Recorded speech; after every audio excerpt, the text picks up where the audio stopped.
After a dramatic first race earlier on today, the GT4 European Series is back on track and also looking good for another exciting season of racing.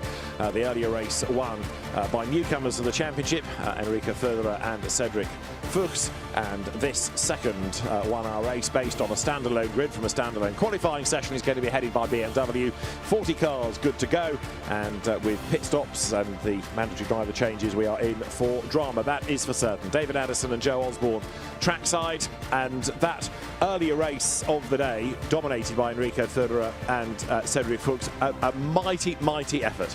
Yeah, they both looked equally strong as well, didn't they? They didn't falter at any point, and I think they're going to have to come forward a little bit in this race too, considering they're on the front row for race one, of course.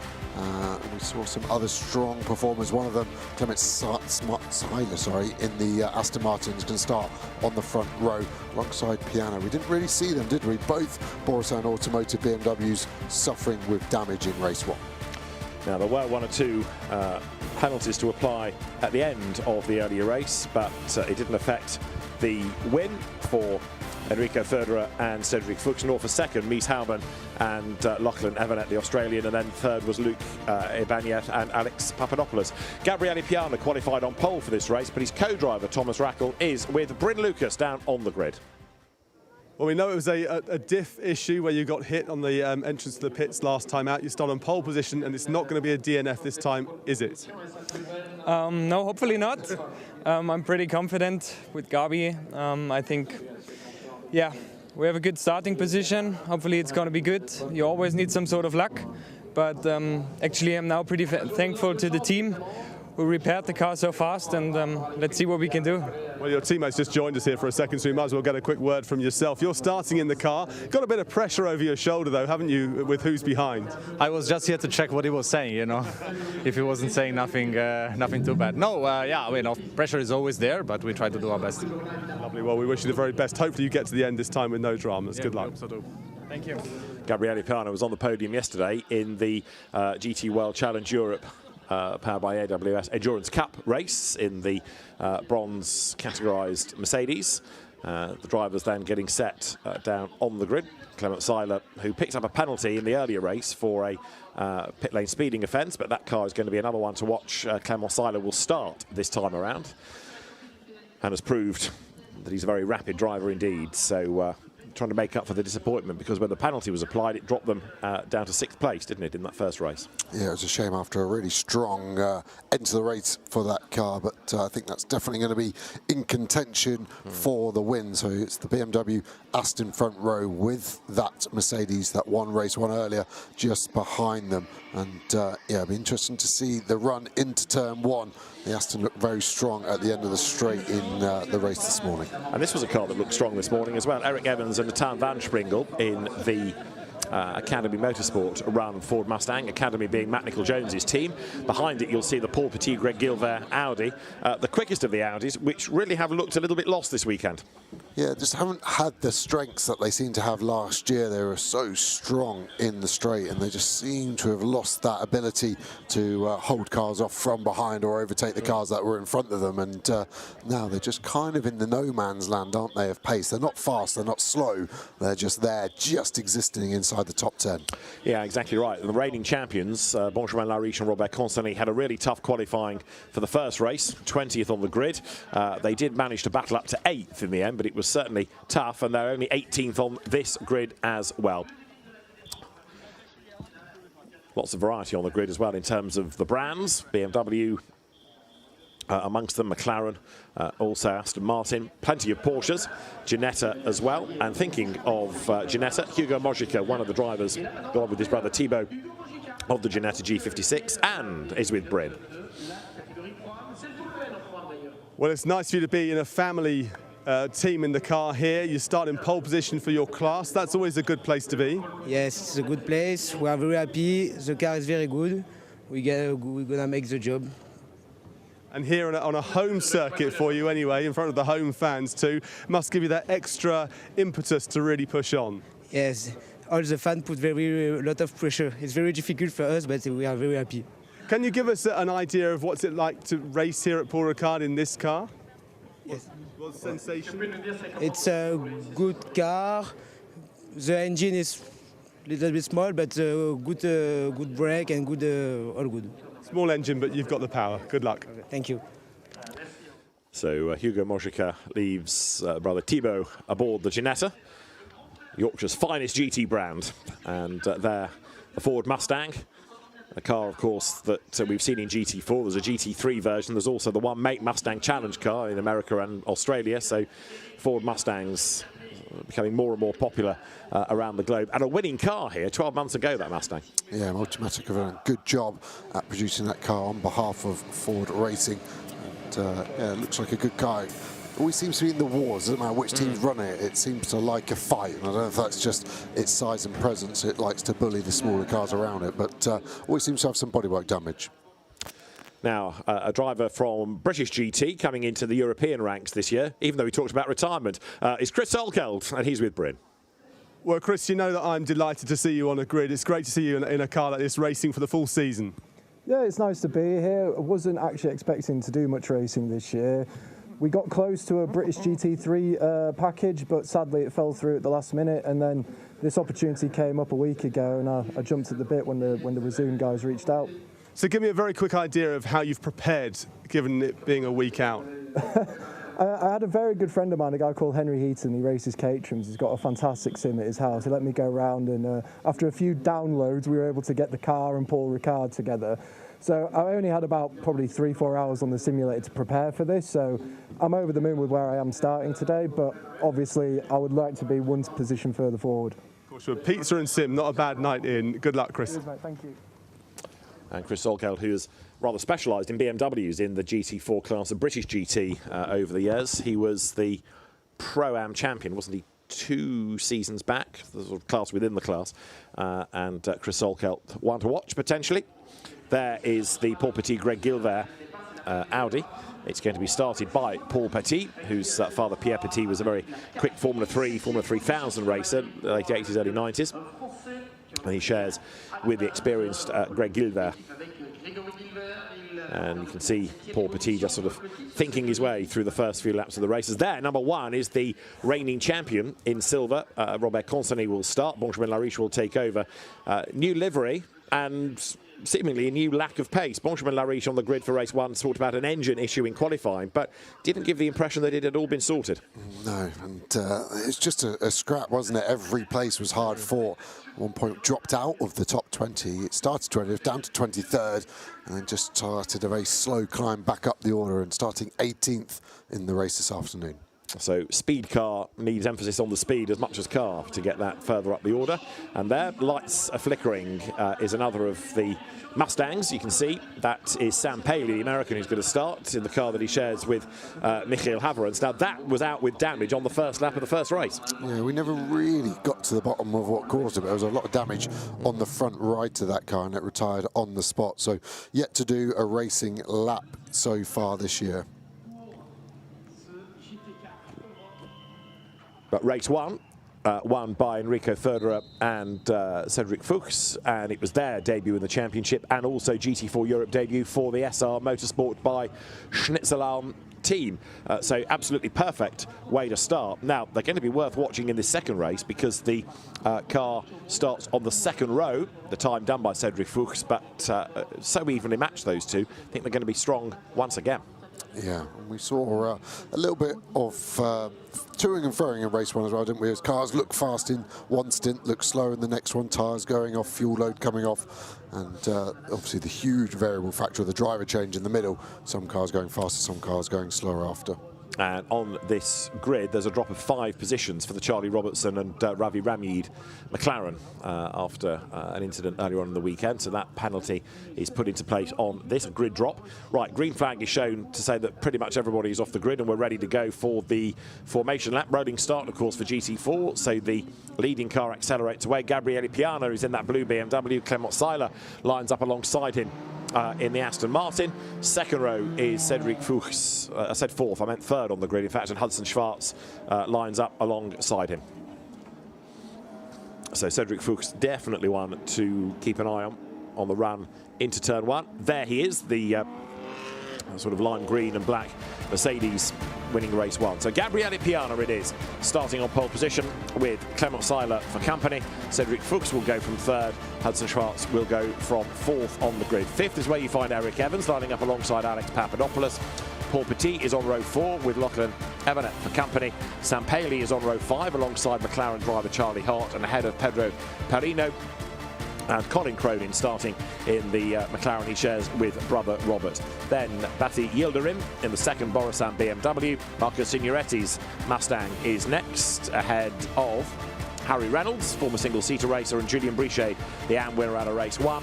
On the 9th row, Thibaut Modrica and Robert Constantin out in number 1, ahead of Chris Solkelt, from whom we've heard, and Sacha Bottonin. Then it is Florent Grisot, who had a spin in the first race. Maximilian Bustrom, sharing with British driver Henry Jocelyn in the Gazoo Racing Sweden entry, ahead of the Lotus of Massimo Abati and solo driver Julian Ripper. Then Joachim Walder, the Pro-Am winner earlier in the day, alongside Paolo Maloney. It is Ravi Ramid starting in his McLaren alongside James Sherrington. He in turn is ahead of the wheelchair user Tim Horrell, the paraplegic driver, who's alongside Joachim Bolting, and ahead of Max Huber and Under Adam. Then you've got Maurizio Coppetti up from Lotus Cup Italy on row 17 with Daniel Nilsson for company. Hugo Conda struggled in the earlier race. He's alongside Moritz Berenberg, class winner in the SRO GT Cup in China last year. Then Mikael Brunhagen starting alongside Adrian Zelka with Leon van Westerveld on the back row with the Romanian Sergiu Nicolai for company. That's 40 cars. That's certainly enough to give us a good race. Yeah, we had a very good race this morning as well, and just won that early safety car. Now there is number 9, that's Hugo Conde, who had a problem in the earlier race, just lost load and load of time, and has had a problem leaving the grid. So he's circulating, but at the very back. And regulations are that if everybody goes past you before you've got going, then you must start at the back. So we'll keep an eye to whether that is the case, or whether Hugo Conde wriggles his way back into position and risks the wrath of race control. The team should be advising he's got to start from the back, so that's been a bad start to the race after a very tricky end to race 1. Yeah, and yet that car, when it was in the hands in the first stint of Romeo Fleurs, just absolutely shone, didn't it? It was a very, very quick car indeed. So very odd that it's lost that pace, and clearly there's something more sinister still in the system that they haven't got to the bottom of. Yeah, which you would find strange, wouldn't you, with the time they've had in between the races to find that gremlin. So yeah, you'd kind of go to it being a sporadic electrical issue, which is the worst possible one in a race car. Very hard to diagnose, even hard to fix. There is one of the many elite motorsport McLarens, 77, turning its way up through senior, is in the hands of Harry Reynolds, moving into GT cars from single-seaters. He was a race winner in GT4 last year in the UK.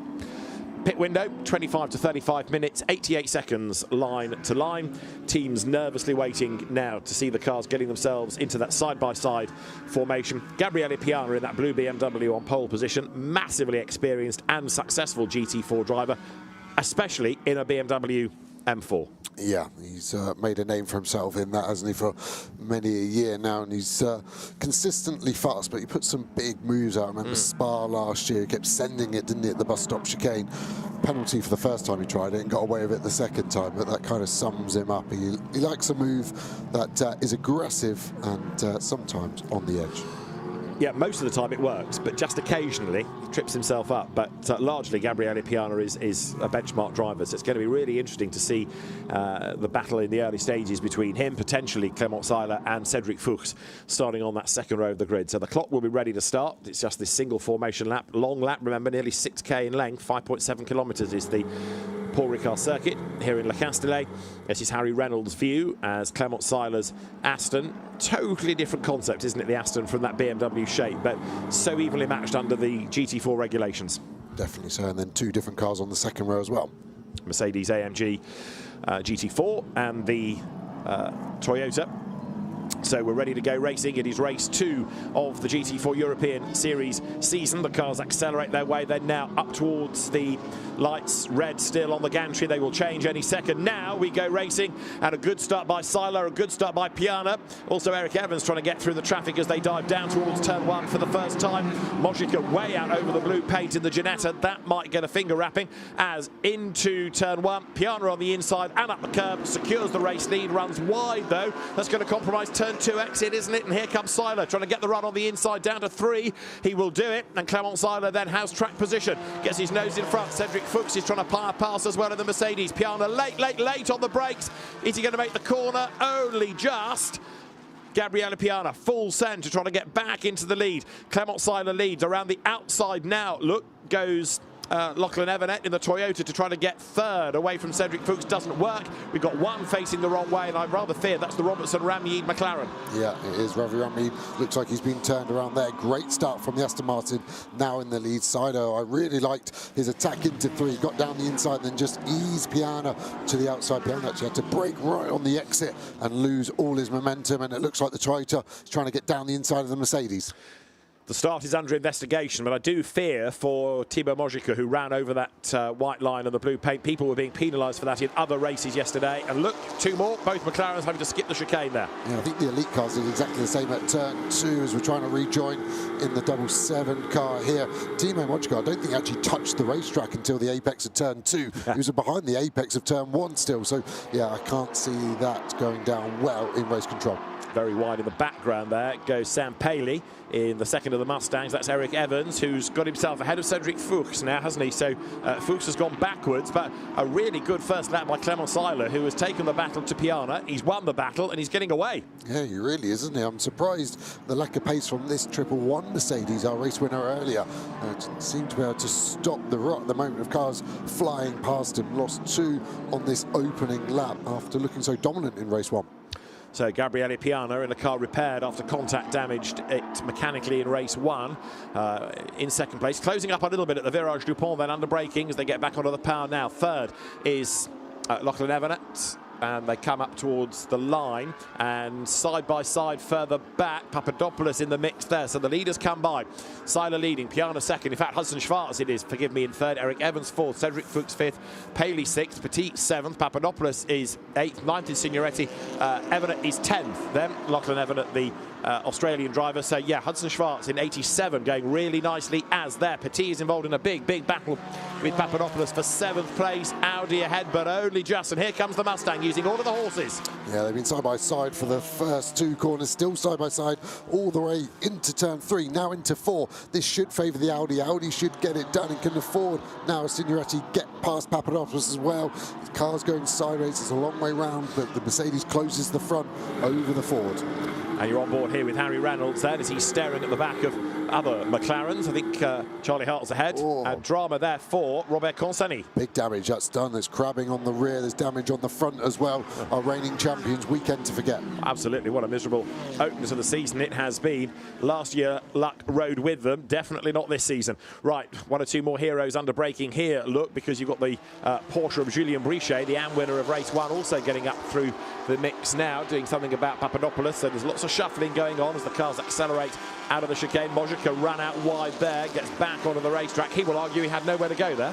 Yeah, it looked like Cronin just eased him off the track, didn't it? But he definitely wasn't going to lift to try and stay on the track either. So it's going to be hard to work out how many kilometres that car's done in the race because it's not been on the track every time we've seen it. No, indeed. And Hudson Schwartz going much better than in the opening race. Lucas Cartel had to pit very early on the opening lap and the damage put them out of the race. McLaren was wide there. I think there's damage on the 75. It's going very slowly, sort of side-to-side contact, and it's only just coming through shot. So I expect the 75 race lap McLaren to box a slap. So that's the Cronin brothers car, and Robert and Colin Cronin we expect for the pit lane come the end of the lap. They're really hustling on Sam Paley with his Mustang, the Team Floral car, repaired after race 1. And at the end of this second lap, Clement Seiler still trying to build the gap over the hard-charging Gabriele Piana. And the gap does look like it's stabilised a little. 6/10 it was, just over half a second it is. Piana slightly quicker that time. Hudson Schwartz third, Eric Evans fourth, then Cedric Fuchs fifth, Sam Paley sixth. Interesting this, Fuchs not really doing what we anticipated. No, complete opposite, and I am impressed with Paley's pace because he's not sat in the car today, of course. DNF'd in race 1, like you said, but yeah, in that Team Floral Mustang, it is pedal to the metal. Saying it with flowers, isn't he, as Hudson Schwartz then battles his way here alongside, and also further back, Lucas Everett gets up alongside Alex Papadopoulos and clears in. So Lachlan Everett goes through at the end of the straight. The Australian driver who went really well in the opening race gains a place off Papadopoulos. never quite seems to be able to match the pace of Ibanez, so he's finding himself mired in traffic here because he's also now under attack from Charlie Hart. Yeah, I think he ran in the back of the Toyota as well, because you could see the Toyota get loaded up into turn 5. Now let's watch the McLarens. The McLaren teams and drivers really not happy with their straight line performance, and they're really struggling to get past anyone. They're quick in the corners, slow in the straights. That really is the Artura's Achilles heel. Now, talk about Paul Petit in the Audi being the best of those Audis. He's had an absolute best first sector as he tries to close on the traffic.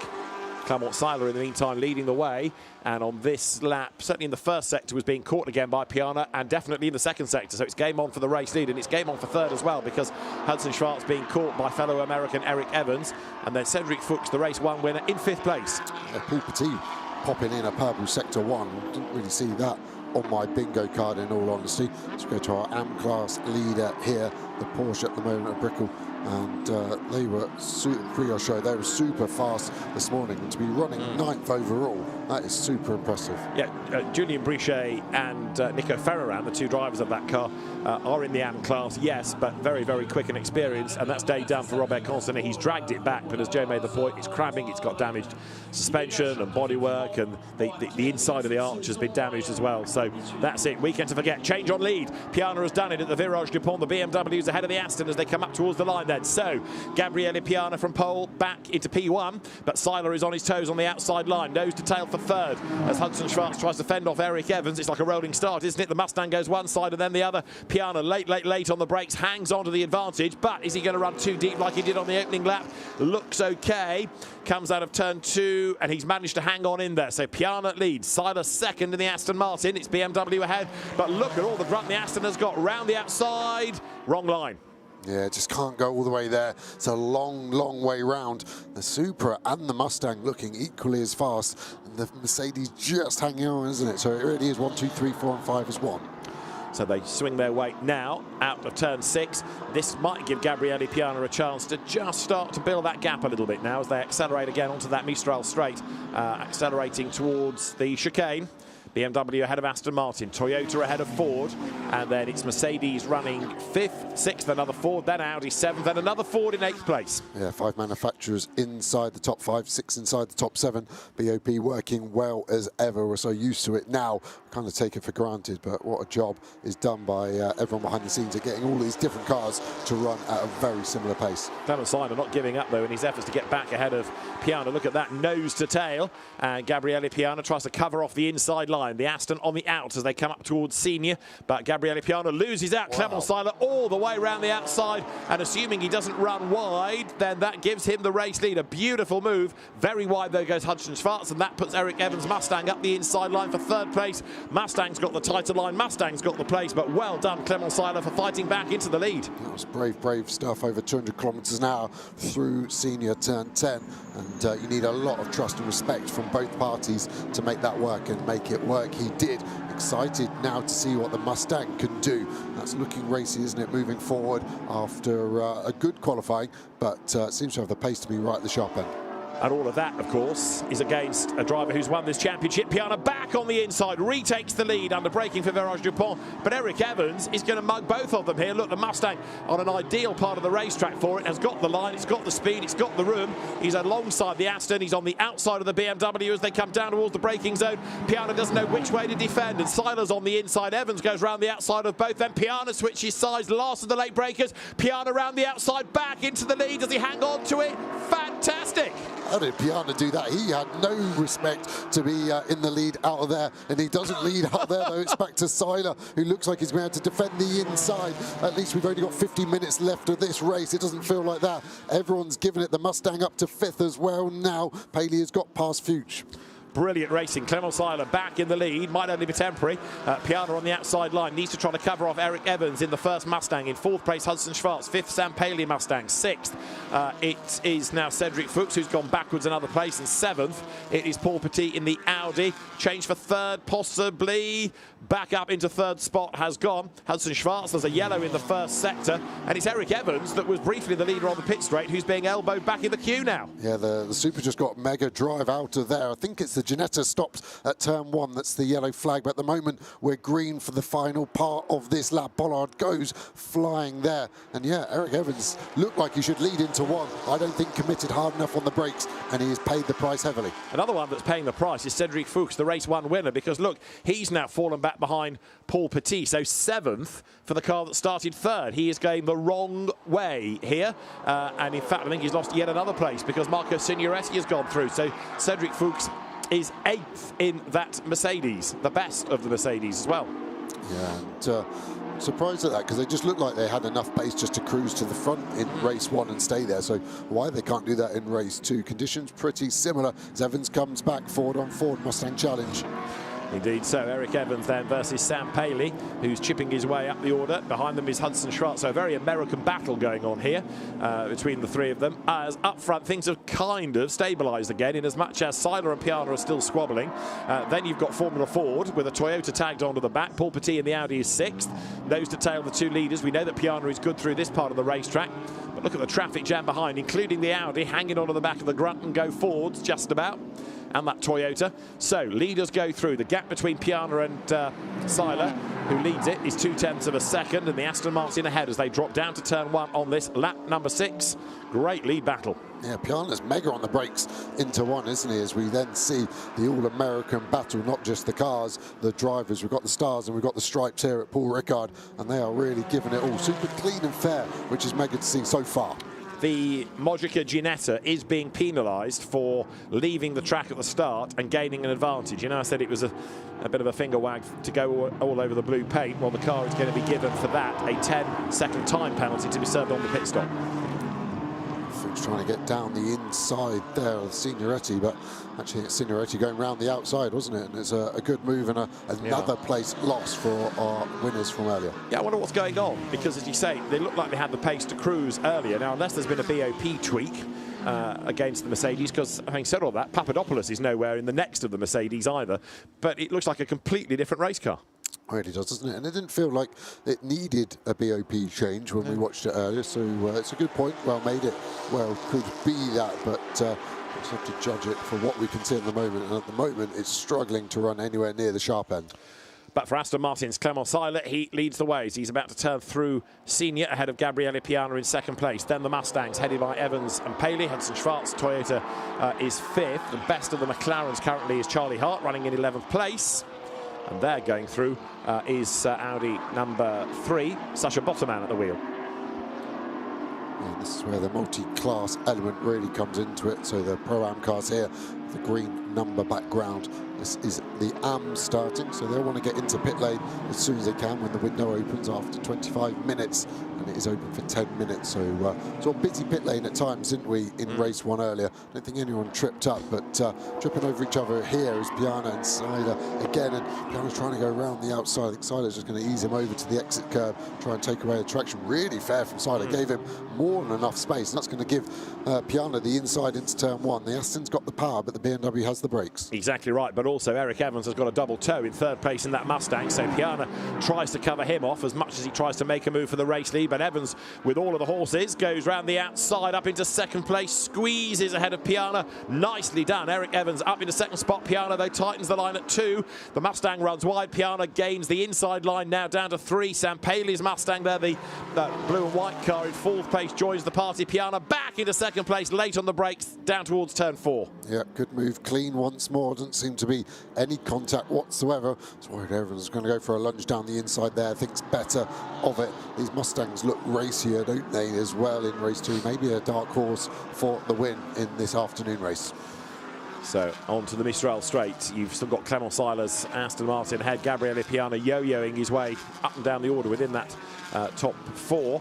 But the BMW running strongly now. Of course, he's co-driver Thomas Racklin, his first real season of car racing up from karting. So it'll be fascinating to see how he goes in his stint, given where the car is at the moment. Might not be 2nd by the time they have to make the pit stop, because you can see the Mustangs now crawling all over the back of Gabriele Piana.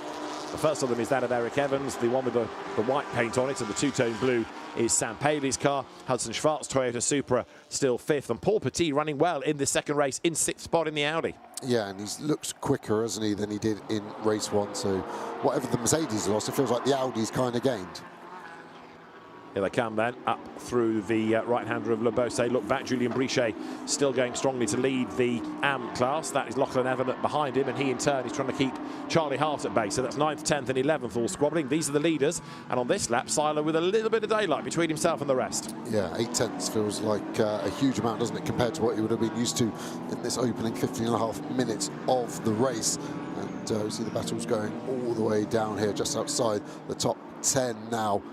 But really, see how tight everyone is. It's really the top 12, 13 are going to stay in this battle well into the pit window.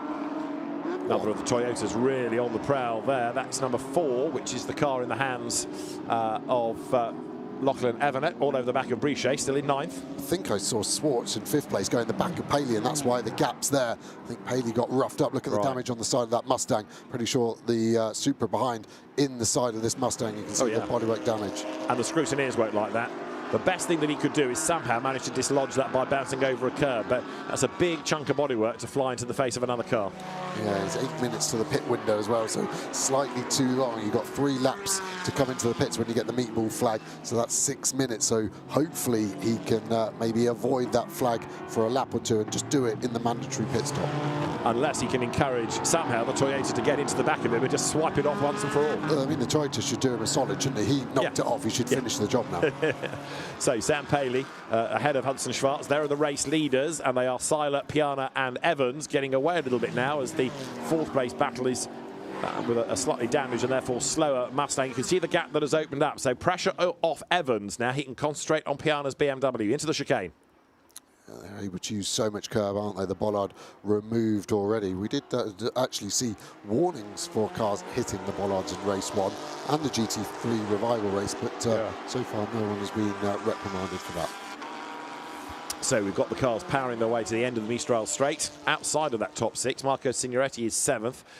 Now Cedric Fuchs 8th. 9th, Julien Brichet. Lachlan Evanet is in 10th. The leading Pro-Am car is the Audi number 3 of Sacha Bottermount. 2nd in Pro-Am at the moment, Chris Solkeld. And 3rd is the Porsche of wheelchair user Tim Horrell, going really well. Yeah, and we've seen Tim real hustling hard this weekend. Loves a loose, Larry car, that's for sure. Even leaving the pit box earlier, he was fully on it, and pace has been strong all weekend for him. So there is the leader of the class, Sacha Bottermount, who will hand over that Audi to Vinny Beltramelli. It's another of the team speed car entries, which has lost one, the championship winning car of last year. Right, leaders, 3 of them together. Look at the gap now that's starting to build over the opposition as Seiler, Piana and Evans head up towards the line. Just see how strong that Borusan Automotive car, as we look at the Borusan Automotive team. Richard Bradley sitting up now, he's on TV. He suddenly has something to play for after a really tough race this morning with both cars not finishing. Through they turn then, and Seiler still leads the way. The margin is just over half a second. Seiler to Piana, Eric Evans 3rd, but now over a 2.5 seconds clear of the opposition. Look at that, bit of contact being made. McLaren versus Toyota, diving down towards turn 1 and through on the inside line to get ahead of Perino, Harry Reynolds. Close stuff that, and they've survived it, just. Keeps going, and Perino was pretty aggressive there. It seemed like it was all on him closing the door across the front of Reynolds. Reynolds, I'm sure, will be fired up as we go on board with him now. He's got the better line round here. Is he going to try and send to the inside? Toyota's covering it early. Are we going to go for the cutback? So we're going to try and get in tighter now, earlier on the throttle to get the momentum. You can see the mirror folded in on that Supra. So that'd be a good thing to know, that if you send it down the inside on the right side, he's not going to see you. You might turn in on, you might damage the car, or he might try and give you a bit more space because he doesn't know where you are. So Harry Reynolds versus Pedro Perino in the speedy motorsport Toyota Supra, living up to its bill matter. Harry Reynolds learning a new circuit, learning a new discipline as well, sharing a car, racing a car with a roof over your head, one where you can't see the wheels out the front, brakes hard for the chicane. They've had a flapping window net, haven't they, or that flapping harness all weekend. Now it's much, much tighter, so they've been listening. Yeah, I'm glad I've done some technical feedback for once. I'll send the invoice to Elite Motorsport. Eddie Ives' squad that made its name initially running in Ginetta Championships still is involved in that with great success. So Reynolds up towards Senior, the road climbing through that very, very fast right-hander, turn in, and you sort of keep on turning. There is Piana chasing Seiler for the lead. Now, don't forget, we have a pit window to come in this between 25 and 35 minutes, 88 seconds line to line. Yeah. At the moment, you'd say the top three would probably stay out for a little while. One, because they're at good pace, not holding each other up too much at the moment. But also, if you were to get that safety car full course yellow, you don't want to have boxed under green before that. And certainly in the case of Piana, he's quicker than his co-driver. Now, the back of the Sam Paley Mustang is almost off, but as yet, no sign of a meatball flag. So he should be able to get to the pit window now if he gets it to rip it off. So that's good. And maybe race control know the weight of that rear bumper of the Mustang. It'll also be a composite material, so it won't be super heavy. But yeah, historically, we're used to seeing the mechanical warning flag for something like that. There's the second of those Borissan BMWs, which is Batti Yildirim's car, new to the championship this season. Quite a lot of new drivers, which is always great to see in GT4 European Series. Yildirim having raced in the Italian Carrera Cup, so rather different type of car from a GT3 style Cup car, but there you've got the outright leader, Clement Seiler, not now getting away from Piana, and there, look, dragging the remains behind is Sam Paley. Will he feel that much different, the car now? He won't feel it, but it definitely will have a worse drag coefficient than when it left the factory side. But if it fully comes off, it will actually gain him some time, because they are quite a sort of parachute design, the road car-esque bumpers on a GT4. So when it comes off, I think it will only be a positive. Weight as well, of course. The Bas Visser Leon van Westervelt car being given a last warning now about track limits, so race control monitoring all of this quite keenly. And behind Sam Paley, Hudson Schwartz, whether he can get closer is a moot point. Whether he's a bit fearful of getting closer in case anything flies towards him might be the other side of the story. There's Paul Petit, and he's under pressure now. Marco Signoretti there, 7th in the Mustang, crawling all over the back of him. Yeah, Bagna's ready to take over from Papadopoulos in the Mercedes, down in 12th, just in the back of your shot there. And another Toyota McLaren battle going on there, goes really wide. And you can see how much time that loses you so quickly. That was Charlie Hart, I think, wasn't it, losing out it behind Lachlan Everett. So trying to regroup and being caught by Alex Papadopoulos. Only 12. The Mercedes really are nowhere in this race compared to what we saw in the opener. I think I just saw a meatball flag being shown on the left side by the marshal. So normally it's on the start-finish straight, but the marshal seemed to be showing one there going round turn 13. Right, it is ready on the start line. So there it is. Look, you can see it flashing. So that's the first time it has been shown. And as Jay says, 3 passings of that. So yeah, they should be able to get to the pit window. Yeah, you can definitely get there with 2 passes. I think if you were to use the third one, that might be taking the Michael somewhat. So I would probably come past it twice, wait for the pit window to be open, and then box. So there going through is Eric Evans, 61. And Sam Paley will have seen that board. He will have got the message, no doubt, from the team. And they will say, we'll do our best to try and time this so you can come in as the window opens. Love the NASCAR-style number on the roof of the Mustang. I mean, anytime a fan says, you know, racing car numbers, too small, can't see them. Yeah, it's quite clearly that one is L9, isn't it? Yes, quite. And Eric Evans at the wheel with Sam Paley's rather crumpled version of the Ford in 4th place, and Signoretti 7th, so they're up there. But Evans not staying with the top 2 now, is he? No, he has dropped away, and have seen it in the past, that Mustang relatively heavy on its tyres. Big car, of course, so it looks like it's going to be heavy. It's not that physically heavy, but it just seems to work the tyre more than others, as that bumper has definitely passed the endurance test, hasn't it? It's hung on a long time. Yeah, almost to the detriment now of what the team want. There, Thomas Rattle getting ready, also Jagish Gedit getting ready at Borissan Automotive. The BMW co-drivers, the leading 3, swoop again up around the right-hander of Senior. And there behind Sam Paley, Hudson Schwartz with the Supra. Paul Petit not staying with them, but he's a bit busy fending off Marco Signoretti, who in turn has got behind him Cedric Fuchs, the race 1 winner in the SRO Motorsports Mercedes AMG. So, leaders coming towards us, and the pit window is about 35 seconds away from opening, so it's not quite perfect, is it, for Paley? No, slightly. It's going to be 10, 12 seconds too late for him on this lap, but next lap should be fine to come in. Anyone that's just coming around turn 11 should be able to box this lap, should they want to. So Harry Reynolds rides the curbs.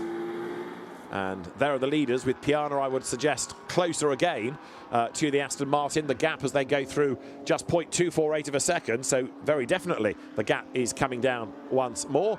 But Eric Evans in third place, not able to take advantage. Piana wants to be in the lead when we get to that car's pit stop. Yeah, he doesn't want to be held up, does he? Want to try and get whatever time he can out of his stint now before it's too late. Would you box Piana at the end of this lap because he's getting held up, or would you let him try to go for the lead? Still got 9 minutes and a bit of the pit window remaining open. Still think a held up Piana is quicker than a Rackle, who doesn't know the car as well, doesn't know the circuit as well. Thomas Rackle will take over, having done some ADAC GT4 racing last year, but not Euro Series, European Series, and certainly not having raced here. So Piana is still the better of the two, I think, in terms of the strategy, as you've got Clement Seiler accelerating on now towards the chicane once again. More of the co-drivers getting ready. Pedro Garcia will take over from Clement Seiler, and Clement, again, he's the quicker in that car, so he's another one that will stay late into the stint. Yeah, exactly, and you can see that Supra that started strong yesterday. Look at the brake dust pouring out of it. Team getting to work as well. Wipers on as well. Now, we did hear threats of rain this afternoon, but the information we have still says dry, no umbrellas in the stand, so I'm thinking they just knocked the stalk on that. Yeah, as you're coming in, driver probably trying to get the car turned off. Maybe he's just caught something on the steering wheel and just knocked them on. So the window is open. That is Gabriele Piana on the back of Clement Seiler. Eric Evans third then. So the lead cars wriggling their way up now towards Ben D'Or through that left-hander. Into the pits is the first Borusan BMW. Batti Yildirim to give way to Jagish Gedik. And that is Henrik Still aboard, replacing Joachim Bulting. Interesting weekend for the 32 car. Looked fast at times and then looks leery as well when we go on board of it. The other Porsche Nielsen just getting out in front and of Charlie Robinson taking over from Ravi Ranmead. Yeah, and that's quite a long way down after its early spin, isn't it, in 32nd place. So the pit stoppers back on track. And here are the leaders, look, bearing down on them, with Clement Seiler still just ahead. Sam Paley is in the pits, by the way, in the battered Mustang. Still with the wipers on is the now Romeo Lure Supra, but it's Clement Seiler ahead of Gabriele Piana for the race lead. Remember, not that many laps ago, we had all of a sudden about the leading 7 in a big queue. These two have managed to pull away once again, whilst continuing their own battle. Yeah, and Piana, like we said, so good on the brakes. He's done a few overtakes into the last corner. Problem with that overtake is one that's slightly risky, but it also slows both cars down. And because he did it twice, I think that's why the pack stayed so tight. Now, when they've been running in clean air relatively, that shows their pace is that much higher than the rest of the field. Down the pit lane comes Thibaut Mojica to hand over to Hugo Mojica, from whom we heard on the grid. Here are the race leaders again. And in third place, Eric Evans. They're not yet having to worry about back markers, as although we've got cars in and out of the pit lane, they're not yet playing a part. Big flash of the lights from Piana, just trying to distract Seiler on the way up to the chicane, hoping he looks up, misses his braking point, and lets the BM skip by. Yeah, it's a vain effort, but makes you feel better when you're sat in the car and feels like you can do something about it. Busy pit lane. Absolutely right, including now Enrico Förderer, the nearest car to us, taking over from Cedric Fuchs from 8th place. He's got some work to do now. Yeah, Banyes as well, looking racy, taking over that red and black Mercedes from Papadopoulos. And I think also Marco Signoretti is in, giving number 62 Mustang over now also. So Jensen Altzman, the American driver, takes over 62.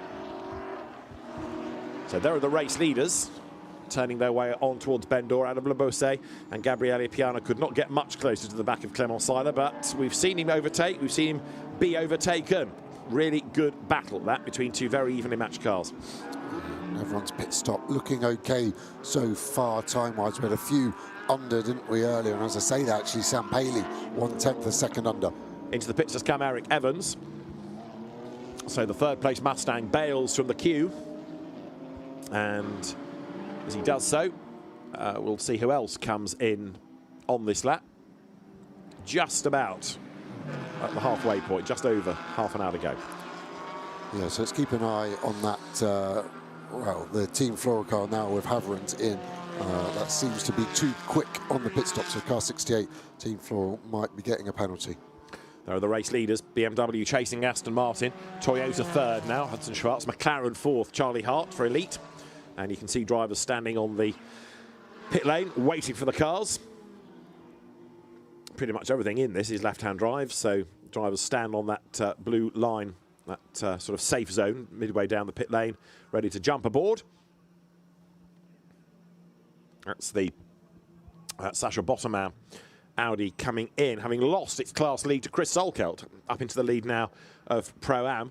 And different stories being told at Speed Car. A car still in the mix in silver, a car fighting for a class win, and a car with damage out at the end of a torrid weekend. Really interesting weekend, and it was a bit of a sorry sight, wasn't it, for the Audi R8 GT4 and in there of what could have been. Now that's Victor Boveng, winner of Pro-Am in race 1, currently 31st. That's another car that just looks like a completely different animal from what we had earlier on in the day. Yeah, really strange. And the tyre strategy shouldn't say that you can only do one good race. It should be equal on the tyres. So can't find you a logic on why we're seeing that seem to be happening so frequently. Beltramelli takes over from Botterman. What about Piana for the lead? He's going to have another go, isn't he? Because he's forcing Seiler wide at Lebose. Up the inside he goes. There's a bit of a rub between them. Gabriele Piana goes through the other side of the corner. Clement Seiler slots back in behind him. So Gabriele Piana has done it. He's gone back into the lead. Really nice move, and Seiler's now starting to struggle with his tyres and seems to be able to manipulate the car to rotate how he wants it. And Piana now has the speed. He could squeeze another lap out, couldn't they, Seiler, I think, coming into pit lane. Yeah. So Gabriele Piana given a free ride, at least for another lap, as he tries to build a gap for Tommy Rackle. And ready to get on board the earlier race leading Aston Martin then. From Clement Seiler is the Brazilian Pedro Garcia. So Seiler arrives, Garcia stands poised. The racing spirit of Le Mans squad goes to work. Door opens, Seiler hops out. Pedro Garcia glides in, and Clement Seiler swings himself around, helps with the belts, shoulder straps, crotch straps, tightens everything up. Windscreen's cleared. Car controller takes charge with the stopwatch, ready to get the car back on track. Really slick driver change. Seemed every single belt just clicked in first time perfectly, and not always easy after you've had quite a adrenaline-filled stint as well. So fair play to Seiler on a good driver change as well. Team happy as well. And suddenly conscious that there's a camera looming over the shoulder, so careful what they say. Right, now, interestingly, Enrico Federer, the winner of race 1, has done an absolute best first sector now that he's behind the wheel of that number 111 Mercedes. So it might yet gain some places before the end. He could do with a safety car, couldn't he, to bunch them all up as the leaders now turn towards Signy. There in number 72 is going out of senior. Luca Desgrange taking over from Florent Grisot, who had a spin in the earlier race. That is Pedro Garcia, then back on track. So Piana leads, yet to pit. Schwartz second, yet to pit. Hart third, yet to pit. Sergio Nicolai fourth, yet to pit. Chris Solkeld fifth, yet to pit, but he's leading his class. Yeah, it's going to be hard to call. We've obviously got to wait everyone to pit, and then that lap after the timing, then to update. And yeah, so far we're not looking like. It feels like one of these races that isn't going to have a safety car. Famous last words. Everyone's been very respectful. Sometimes race 2, the drivers know that their team have a long time to repair the car ahead of the next round. And race 2 and race 1 sometimes have a very different vibe as Piana pits. Indeed, and it looks like they go off the circuit, doesn't it? Because they sort of carve their way through that big runoff area with the different friction of paint that's there, rather than grass or gravel. So Gabriele Piana into the pit lane. Now, 2 benefits. By coming in late, he's had more laps in the car to help Tommy Rackle, his co-driver, but also now it's a very empty pit lane. Yeah, he's got no one to worry about. There's a few cars coming in behind him, of course, but yeah, it's a smart move by the team there at Borusan Automotive, and they'll be able to get to work untroubled with other cars holding them up. So Piana ready to skip out of the car, and in will get Thomas Rackle. It also means that you've got an outlap of this car versus an in-lap of Piana. So you would assume the in-lap of Piana, the extra lap he's got, will be quicker than that Aston Martin. So my guess would be this car should keep the lead, but we'll see as this car is coming towards the last couple of corners. We get that great shot, don't we, of pit exit and start finish line, and we'll see who's going to be leading.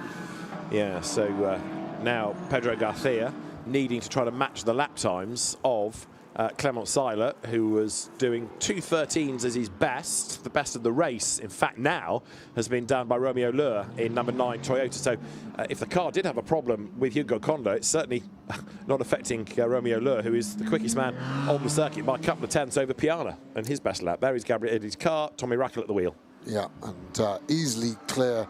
It's probably going to work out to be 2.5 to 3 seconds by the time they get to the end of sector 1. And there's that Team 4 car. And like we were saying, they did go under the minimum pit stop time.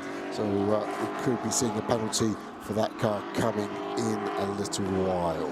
Indeed, that was the car that also, of course, had the rear damage early on. Headlights working quite keenly now as the overcast conditions sort of make you think it's even later and darker than it really is. But there, McLaren goes through. The elite cars not really having had the pace that we've seen in the past.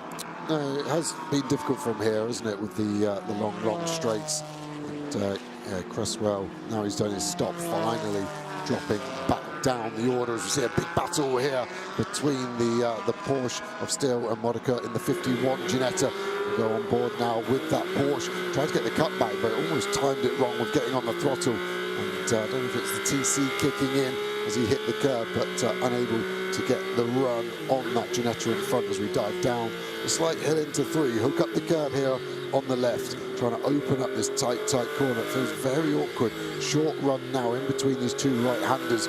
Can't really overtake here, but you can set the car up, try and get it over to the right as much as you can to open up this little left kink onto the back straight so you don't scrub any speed. We're going to start to get some slipstream now from the Ginetta. Are we going to go to the inside? We go to the chicane where they're approaching, where it's kicking off in front, and that was our Pro-Am leader at the end of the stint, wasn't it? But it looks like they're about to lose that to the BMW. Going to go 3 wide into Senior. The Audi pinball in between the two. It's got a mirror folded in as well, kicking off nicely. Getting very, very busy, isn't it, indeed, now? As the cars with contact and contact again. Yeah, and that's done for the Solkel BMW, and it's done for the Audi as well. And that all felt a bit unnecessary. Yeah, we saw that last year, didn't we, when the car got damaged and it can't turn and the car on the outside then gets harpooned. So the front right suspension's broken on the Audi with the contact it had running into Senior, and then the BMW here we're looking at didn't realise that and is just getting fired into. So keep an eye on the contact between the Porsche and the Audi. The front right tyre of the Audi then folds out. Can you see it? There's peel out, so it effectively can't turn right because of that damage, and the BMW's going, why do you keep hitting me? Feels like he's in a pinball machine, but unfortunately the pinball machine is using 200,000 euro balls, and that was an expensive mistake from all parties involved. Yeah, it really was. So that's going to shuffle the order once again, isn't it, as the cars come through to the end of the lap, and the race leading Thomas Rackel, BMW. Now we've got one team being reported to race control. The team manager of number 68 has to go to race control. That is, in fact, Sam Paley's team. Now, is that because of the damage and the fact they wanted them in sooner? I think it's the pit stop time, personally. Right. They're only 1/10 under, but 1/10 or 1 year, it doesn't matter to race control. They want to give you a penalty. Especially if you've used your 1 second joker, the tolerance, earlier on in the event, in race 1, for example. Because you only get that 1 strike, don't you?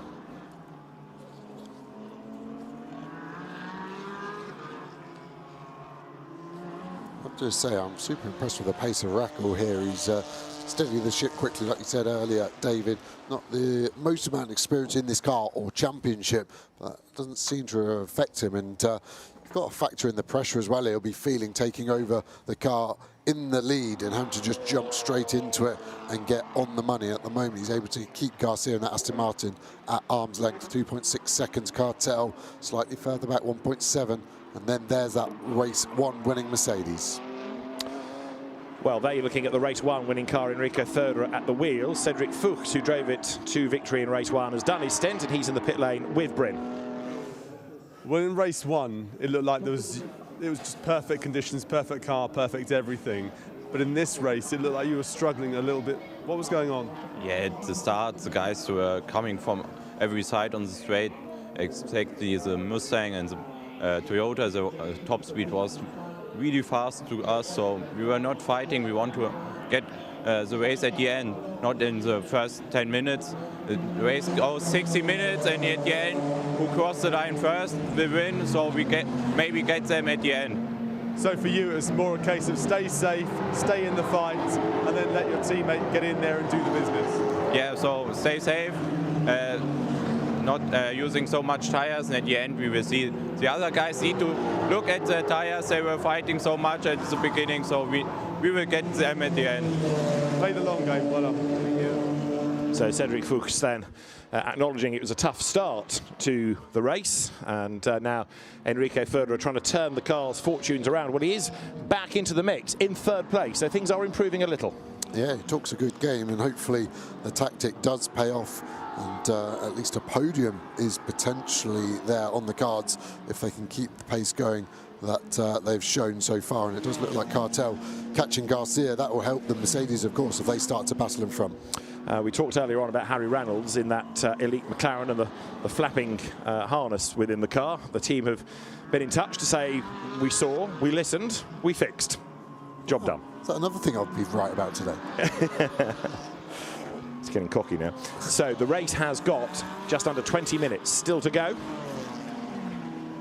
They're going through is the Porsche, the WNS car, Alain Gabay having taken over from Tim Horrell, and that now is leading in Pro-Am from Daniel Drexel's Porsche. Sorry, BMW, I should say. Daniel Drexel's BMW, Victor Bouveng's BMW, third in class. Yeah, like you again said earlier, the 98 was so strong in race one. It's got better as the race has gone on, but strange that that car really seemed to lack any pace in the open instant in this race anyway. So in the lead battle, BMW ahead of Aston Martin, Thomas Rackel ahead of Pedro Garcia. Now Lucas Cartel is third, having taken over from Hudson Schwartz, but in fourth place is Enrique Federer, who is lapping quicker than everybody ahead of him, but he's got to make up 7.2 seconds for the race lead. That's a big ask, but he is having a good go about it. Yeah, it is a very big ask with 18 minutes remaining, but for sure the tyres seem to have got a lot of life in them, so that's working well for them as we see this lovely liveried Milwaukee tooled BMW M4 GT4 hustling on hard into the last left of the lap. As we flick to another battle, the other Borusan automotive BMW against the Supra with one of the elite McLarens just lurking in the background. So this is Gedic against Guards, and then Steve Hayden's there. So there's going to be a battle forming at that point, and here's the battle for second place. It is indeed. So now you've got Lucas Cartel crawling all over the back of Pedro Garcia, but I don't think he's going to be able to do it on the twiddly bits. He's going to have to try to use the grunt, isn't he, of that Toyota in a straight line. The move may come now on the run up towards the chicane. Yeah, both cars have looked strong in the straight line. I actually think it's quite equal between them. Both cars really looking loose coming through that long sweeping part of turn 6. So rear tyres starting to give up potentially. The BMW keeping this gap the same to the lead. So these are going to be the battling cars, and then the Mercedes in the background ever gaining. I think this is going to get dicey real quick for this final few podium spots. Accelerating then now along the Mistral out of the chicane. Thomas Rackel, though, doing a good job. Don't forget, it's the first time he's raced with Piana, first time he's raced with Borusan, first time he's raced here, and there he is preserving a race lead. Okay, he might not be the quickest man on track, but he's certainly not the slowest. No, he's doing everything that's needed as well as this was the battle we picked up earlier, and actually Gedic has dropped off the back, hasn't he? Now is having to look in his mirrors at this bright yellow elite McLaren with a very tight window net. And this is the McLaren's issue, just struggling in a straight line. 1 length, 2 lengths, going to be nearly 3 lengths lost on a short straight, but it's quick in the corner, so it gains that back, and that's where the BOP is fair. It's a good lap time. It's just a very hard car to overtake in this McLaren Artura GT4. Indeed so, as they again swing their way through the right-hander. Meanwhile, race leader benefiting a little bit now from this Pedro Garcia Lucas Cartel battle that's going on for second place. Yeah, Ford are massively benefiting as well. If they battle like that for another lap, this will be a 3-car battle, no doubt. And with, well, it's going to be 15 minutes remaining.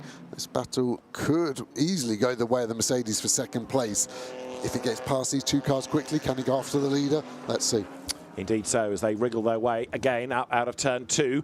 Enrico Ferderer has been one of the stars of the weekend, hasn't he? Not only in terms of the win in race 1, but the actual pace that he's got. Because, OK, these are holding each other up a little bit, but he is absolutely storming along and closing all the time. He was the only man in the 14s in the top 6 last lap, and it was a 14-0 as well. Contact between, and then there's Ferderer to the inside. The Supra does well to see him in Cartel. He's still there now. This is a long way round as the corner starts to go to the left. It's going to be interesting to see if he backs out of it. Indeed so. Round the outside he will go at 7. Forced off the road, and he's still battling his way back onto the racetrack. Enrico Ferderer is back on the circuit, but he's on the wrong line for the next part of it. He's on the outside line unless he can get the job done in a straight line. It's going to be very close indeed, this. But no, Toyota on the inside, brakes late, retakes the position. Yeah, Ferderer thought better of it, didn't he? Rolled out the throttle to give the Supra some time, but that has lost time now to the Aston Martin and, more importantly, the BMW. So that move needed to be done quicker and swifter, more concise. He looked at the lunge and it didn't work out, and then went for another one, and look at the gap. That's what's lost him, and at the moment that wasn't the right thing to do.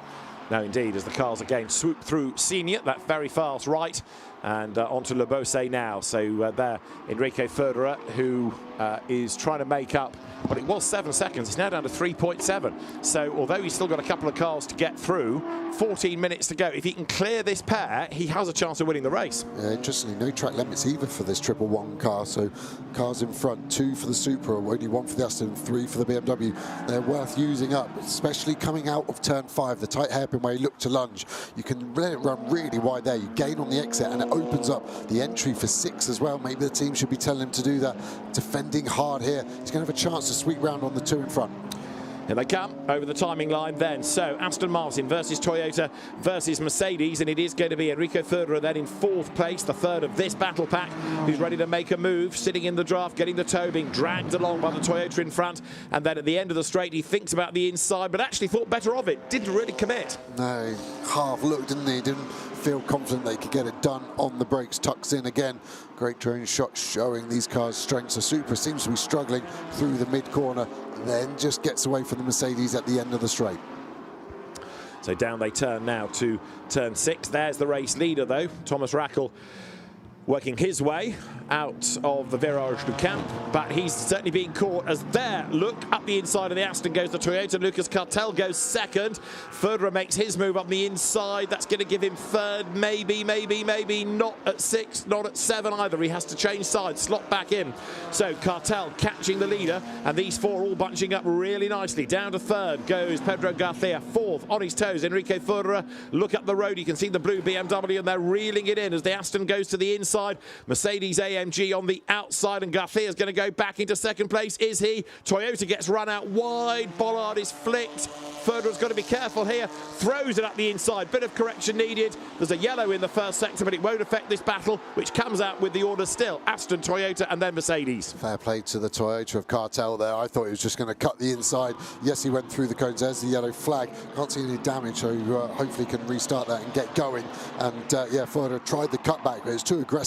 Snap of oversteer allowed the 2 to get away from him as they picked the throttle up. Good idea, just a bit aggressive with the cutback. Indeed so, as still Pedro Garcia is trying to defend then as the cars swoop their way once more now onto the left-hander of Ben Dorr. The Toyota goes wide. That opens the door for Ferderer, whose Mercedes is very loose. Again, it's sideways. Cartel, look, elbowing his way up alongside the Aston for 2nd position. He's going to go through, and then Pedro Garcia will have the inside line for this corner. He's up the curb at Hudson Schwarz's car. Lucas Cartel at the wheel goes 2nd.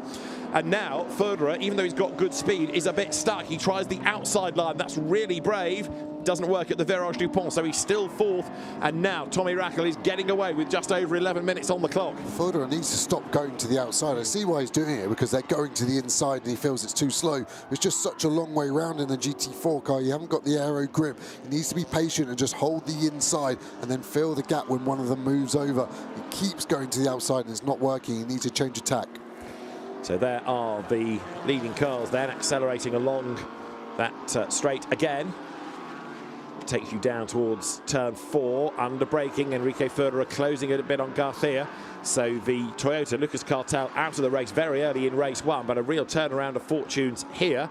His last lap was a lap slower than that of the leader, Thomas Rackel, partly because of all the battling, and Federer at the inside, contact with the Aston.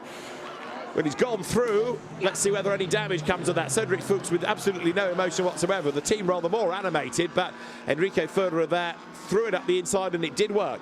Overtaking under yellow. I don't know where the yellow flag was out and the green was back, but you could see the McLaren as we go to full course yellow. Indeed so, and that is hopefully going to be a brief one to remove that car. 10 minutes to go, so full course yellow is called indeed. Yeah, my question was just, they overtook literally where those Porsches are in shot. Now, where's the green flag, and what are race control going to think about that? And then was the move clean? Because there was a fair amount of contact as he went down the inside of the Aston Martin. So yeah, the team on the radio now just wonder whether there might be a thought to give the place back, just be safe. So we've gone full course yellow. The car's now under control conditions. This is to try to get that McLaren out of harm's way. So everybody at the regulation speed slows right down. The cars now make that run again along the straight towards Signes. But as far as that car is concerned, Enrico Federer, he's finally gone through into third place. But Pedro Garcia, with a little bit of contact, will cry foul, I'm sure. Let's have another look. So they go past the incident zone. He's up the inside. Job not done. He's not overtaken. He goes to the inside there. I would say he had his nose ahead. There was contact, yes, but Federer was just about ahead. Yeah, I think the contact bit was actually okay. You're not allowed to overtake under yellow, but you're also meant to slow down. It's a hard thing to quantify how much to slow down, but the first green flag I could see is on the outside of the next corner. So when they get to level now, there's a green light panel just out of shot there. I think the move contact-wise is just about okay. The yellow flag for me, or the lack of respect of slowing down for the yellow, could be the bigger problem. He set the move up under a yellow flag area. And we're going to go safety car, and that's even better news for the pack, but worse news for the leader. So full course yellow into safety car. That'll bunch everybody up. The gaps will disappear. Through they turn then. Clock ticking on down, and this is not what Thomas Rackel needed at all, is it? No, our M-Class leader there, 21st overall. Ferrand will be relatively happy, as the Marshal seem to be struggling to move that car now. The race car's hard to push anyway, but when it's got that much steering lock on, they get really hard to push. So hopefully they can get a quad bike or something to help it. And it'd be amazing, wouldn't it, if we get these safety car lights out at the end of this lap. And they were told in driver's briefing the safety car lights would be turned off at turn number 10. So senior corner after the Mistral straight. So hopefully they can get it out and we can get back to racing as soon as possible. It's going to be tight though, isn't it, as the cars again come up towards us. So there, Thomas Rackel up to the safety car's tail, having moved into GT4 European Series this year, up from the German Championship. There you can see the offending McLaren from the elite squad being moved. Well, I don't think we quite got to the bottom of is why it stopped in the first place, but stopped it did. Stopped it has. Yeah, still struggling. It's not the actual force of moving. It doesn't look like it's turning particularly well, even though it's got what looks to be full lock right on this front left tyre. Something not happy, so maybe something in the steering system has gone awry in the McLaren and unable to move it, which is a big shame. It is indeed, as the cars then come to the chicane once more, and some teams are happy with what's going on because it gives them a chance. Other teams will be rather less so because it's going to certainly affect the possible race result here.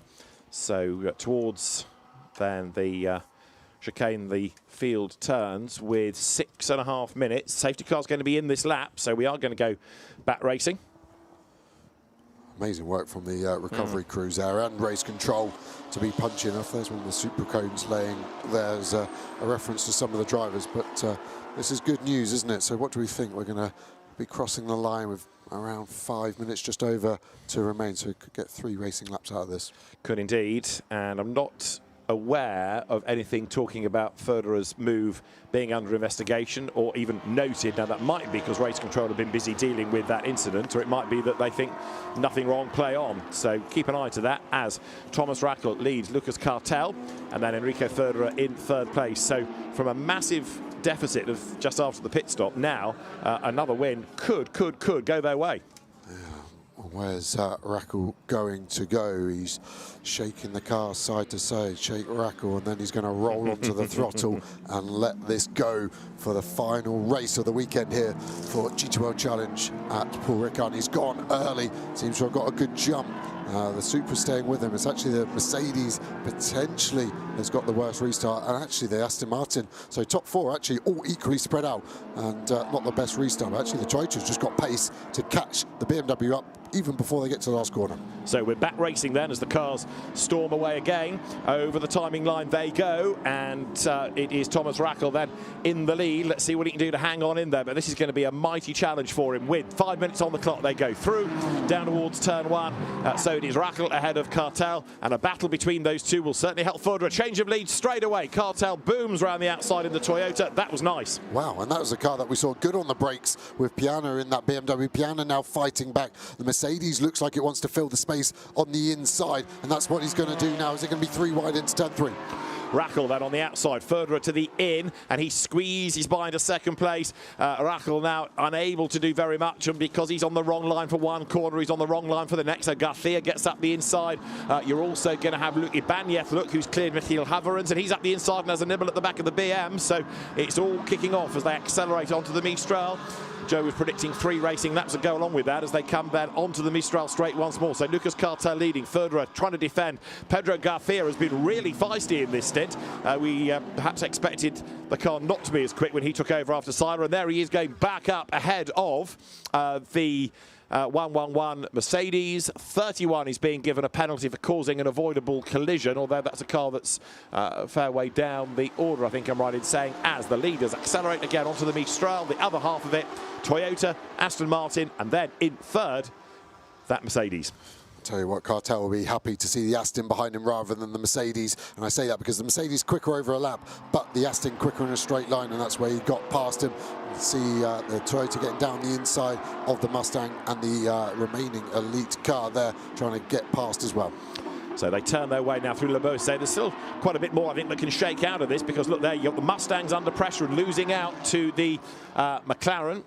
So lots of shuffling continues as the new race leader is Lucas Cartel, and the clock has 3 minutes on it, so time for still just about 2 more laps. The last lap under the safety car was over 3 minutes, but down they come then towards the Virage du Pont, so we'll see what the clock is over the line. There's a big send up the inside by Federer, gives him second place. That again, bold and brave. That was insane, because it actually looked like Garcia had defended it, but Federer said, I'm sending it. But look at the gap that's given to Cartel, and I think the Aston's got a chance of just breezing past on the straight again. Someone we haven't mentioned much is Ibanez. He's in this battle as well now. He was so quick in race 1, and sure enough, the battle rages on. Aston Martin will now claim the inside. This is going so well for Cartel. Like I said, he would be happy with what's going on. Ibanez to the inside, 3 wide. I think Ibanez will get second. Let's have a look then. That safety car helped him. He's almost level with Federer, who has to give way to both. Garcia goes round the outside. Ibanez on the inside. Contact between the 2 Mercedes. Ibanez holds the slide. Garcia then is back up into second spot. Cartel, as you say, loving every moment of this, because he's building that gap as they accelerate again out of turn 6. The margin he had over the line was a second. It's probably doubled by now. Still second is Garcia. Ibanez third, and Federer 1 up and 1 back. 5th is Thomas Ricard, and they are back onto the Mistral straight with still time for 1 lap at the end of this. I don't get that from Ibanez. He was down the inside, apex of 3, stayed on the brake so much, he lost his momentum, and the Aston just swept past. He should have come off the brake much sooner, rolled the speed in, run out wide, and he would have had second place as Federer was trying to take third off him. So again, they turn out of the chicane, and Garcia, now that he can perhaps think about Ibanez rather more concerned in defending than attacking him, go after Cartel. But the gap's possibly just a bit too great, isn't it? Yeah, the Aston Martin flashing his light saying goodbye rather than I'm coming for you, I think. And yeah, Cartel will be super happy with this. And then suddenly a podium that looked bang on for the 111 car. Federer is looking pretty hard, because I think Ibanez is the quicker out of the 2 Mercedes. Late race safety cars this weekend have not helped Mercedes very much. Had it yesterday in the GT World race, where having dominated for the best part of 6 hours, the leading Mercedes got mugged by an Aston Martin with about 3 laps to go, 4 laps to go, and that was the end of the dream. And here, Federer hasn't necessarily been helped, although Ibanez's Mercedes has. It's looking very good for Toyota, though. Lucas Cartel turning around his fortunes as there Ibanez crawling all over the back of Pedro Garcia comes to the Virage Dupont. He can't get by, and he's running out of time. Even if he got past now, I think he'd struggle, because onto the last lap goes Lucas Cartel. So for Cartel and Hudson Schwartz, the last lap is underway, and side by side for second. Now Ibanez not able to stay alongside even.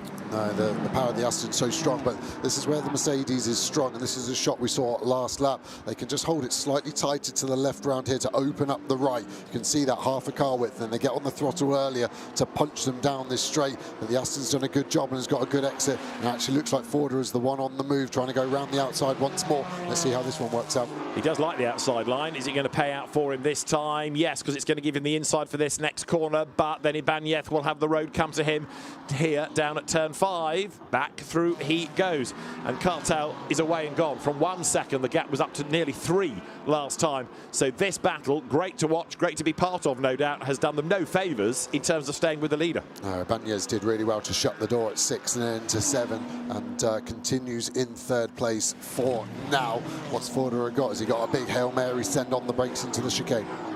We'll find out in a moment then as the cars accelerate towards us. Garcia getting away then. So for 3rd place, Mercedes under attack from BMW. Rackle goes through, completely outbrakes himself up the escape road. 1 up and 1 back for Tommy Rackle then. So 5th he will be as the cars accelerate through the incident. Federer and Garcia, no investigation necessary.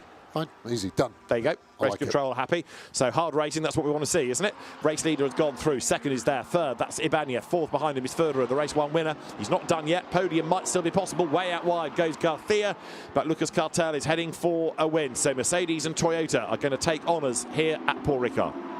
It's last lap, isn't it? So hall pass given on track limits for the drivers. It feels they're sending it wide everywhere, just trying to make sure they've got momentum and they don't get overtaken by the car behind. But I wonder what could have been for the 111 car. A few moves that were half-hearted and in the end didn't pay off. So this is a car that retired early in the opening race with damage, but it's going to win race 2. A good first stint by Hudson Schwartz, a great second stint by Lucas Cartel, really good racecraft. The checkered flag awaits. Toyota will win in GT4 European Series race 2 at Paul Ricard. Over the line comes Lucas Cartel. He wins a really, really exciting race. And for 2nd, it's a mad scramble to the line. Pedro Garcia takes it from Luc Ibanez, and then the race 1 winner, Enrique Federer. 5th, Thomas Rackle. Behind in 6th place is then Mies Houben's Toyota getting up on that last lap ahead of Michael Haverens. Greg Gilbert's Audi 8th. Nathan Van Springel 9th in his Mustang, and 10th Mackenzie Cresswell's Elite Motorsport McLaren. So great racing, and I think we said it last year, but it's worth making the point again. If you go back 4-5 years, maybe not even that long, GT4 on occasions was, whisper it, a bit of a crash fest, but the driving standards have come on massively. Yeah, we're seeing side-to-side contact, aren't we? Hard and fair racing, a few slight misjudgments of moves potentially, but yeah, the quality is gone, and I think SRO did a good job with that. They had to try and nip it in the bud, didn't they? Penalties started getting harsher until the drivers started respecting each other more, and I think the grid size at 40 is the perfect number as well. When you get much bigger than that, the contact rates just go through the roof. But I think also we had a period of differing stewards, differing race directors season to season, and Gerald Durval has taken charge of this, and the stewards likewise, and have worked out what is acceptable and made sure the drivers know it, rather than being a surprise to the drivers post-incident. Anyway, however it has worked out, it's all for the better, because the racing now is top-notch. And I know I say this every year as well, but I still hanker after the event where GT4 is the main race, because the racing is absolutely good enough to headline an event. Yeah, if not better, we're allowed to say that because of the smaller amount of error on them. They follow better in the dirty air, so there's always a battle going on between them. And yeah, I love GT4 racing and being part of it since its conception. I'm a huge fanboy, so I don't need to be sold on it at all. So it's Lucas Cartel along with Hudson Schwartz that win, from Pedro Garcia and Clement Seiler, with Lucas Ibanez and Alex Papadopoulos in 3rd.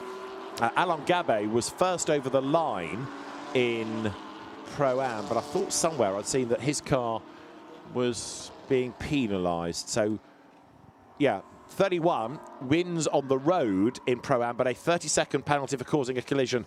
A drive-through converted to that will give, I think, the win to 70. The Daniel Drexel BMW, and then Victor Boveng will benefit with Joachim Valder as well. So we'll come back to Pro-Am when that's confirmed. And AM is going to be Julien Brichet, Nico Ferreira once more, ahead of Daniel Blickler chasing over the line number 30 in the car that he shares with Moritz Berenberg. And then the Brunhagens, Christopher and Mikhail in third. So Pro-Am is the one we need to just unravel once the penalties have been applied. But for Lucas Cartel and Hudson Schwartz, really good way to turn around the day. And the nice thing about that race, action all the way, hard racing, yes, but good racing. And still there are penalties are coming, 62 being given one. That's the Altman and Signoretti Mustang for track limits. Anybody else? The winning AM car, 24, Ferreira and Brichet, got a final warning for track limits and then behaved. Nice. Best way to do it. Use up all your lives. Why go home with anything spare? Exactly right. So GT4 European Series action at Paul Ricard comes to an end. Great action. And we'll look forward to more of the same over the course of this season.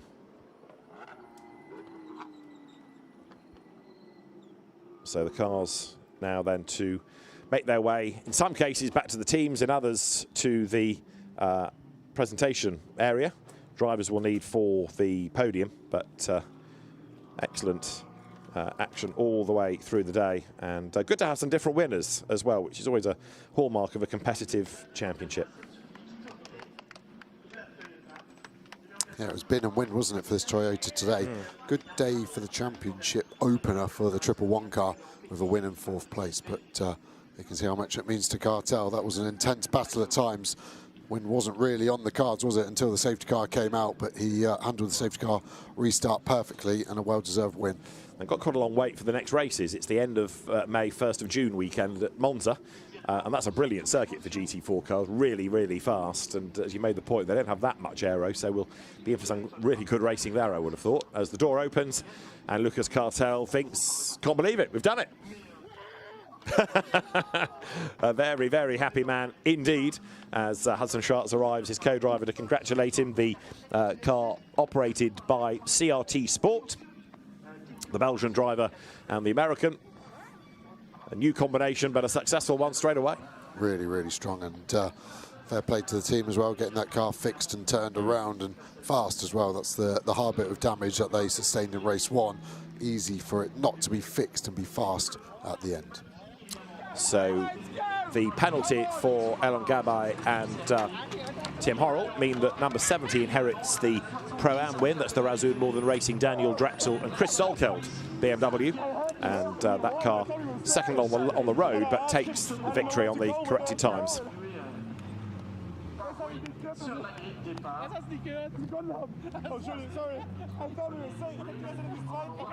You can see what it means to the drivers, especially when it's a surprise win like that.